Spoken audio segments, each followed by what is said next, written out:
നല്ല കുറച്ച് ബീഫ് കിട്ടിയിട്ടുണ്ടായിരുന്നു കേട്ടോ. അപ്പൊ എന്താണ്, എല്ലാവർക്കും സുഖം തന്നെയല്ലേ? പാലക്കാട് ജില്ലേനെ പറ്റിയിട്ട് അറിയാലോ. ഇപ്പോ ഊരുപ്പെട്ട പ്രശ്നങ്ങളും കുണ്ടാമണ്ടിയുമായിട്ട് ഇരിക്കുകയാണ്. പക്ഷെ ഒരുപാട് പ്രശ്നങ്ങളൊക്കെ വന്നതല്ലേ. ആ പ്രശ്നങ്ങളൊന്നും തലയിടാണ്ട് രാവിലെ എണിച്ചു വന്നപ്പോ അമ്മ ചന്തം പോലെ തക്കാളി ചോറ്, ഇന്നലത്തെ ചോറിനെ ഇന്നത്തേക്ക് തക്കാളി ചോറ് ആക്കിയതാണ്. ഞാനും അമ്മയും കൂടി കഴിച്ചുകൊണ്ടിരിക്കുകയാണ്.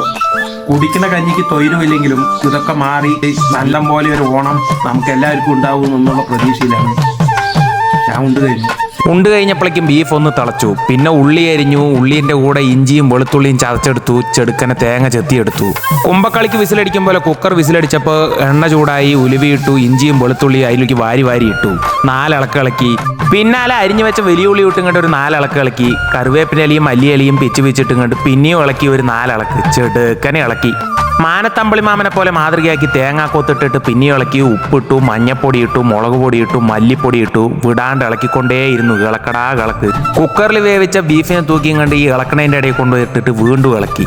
ആ ഇളക്കൽ കഴിഞ്ഞ് ഇത്തിരി മൂടി വെച്ചു. വീണ്ടും മൂടി തുറന്ന് മീറ്റ് മസാല ഇട്ട ഒരിളക്ക്. ആ ഇളക്ക് കഴിഞ്ഞപ്പോഴേക്കും ഇതാ ചെറിയൊരു റൊമാൻസ്.